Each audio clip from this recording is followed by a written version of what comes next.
દ્વારા વ્યસન મુક્તિ અભિયાન અંતર્ગત વડોદરા રેલવે સ્ટેશન પ્લેટફોર્મ જનજાગૃતિ અભિયાન યોજવામાં આવ્યું હતું। શહેરના યુવક અને યુવતીઓમાં નશાની વિશે જાગૃતતા આવે તે માટે જાગૃતિ માટે વેસ્ટર્ન રેલવે દ્વારા રેલવે પોલીસના PI M R Nakum railway police કર્મીઓ પણ જોડાયા હતા। વિશ્વ નશા વિરોધી દિવસના ઉપલક્ષમાં દેશમાં ડ્રગ્સનું ચલણ ઘણું બધું વધી ગયું છે। શહેરો ડ્રગના મોટા અડ્ડા બની ગયા છે।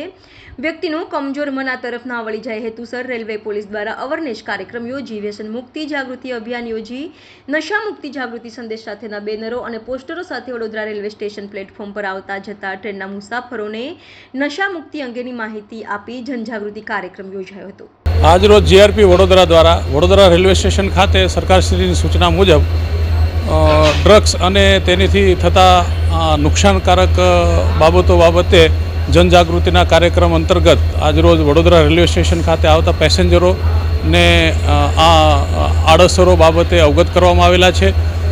તેઓને ડ્રગ્સની જે થતા નુકસાનકારક બાબતોથી અવગત કરી અને ડ્રગ્સથી દૂર રહેવા માટેની સમજણ આપી છે અને વધારે વધારે જાગૃતિ ફેલાય તે પ્રકારના સંદેશો પ્રજાને મળે અને પ્રજા ડ્રગ્સથી દૂર થાય અને પોતાનું બાકીનું જીવન છે એ સ્વસ્થ જીવી શકે અને પરિવારને પણ મદદરૂપ થઈ શકે એવા આશયથી જાગૃતિ કાર્યક્રમનું આયોજન કરવામાં આવેલ હતું।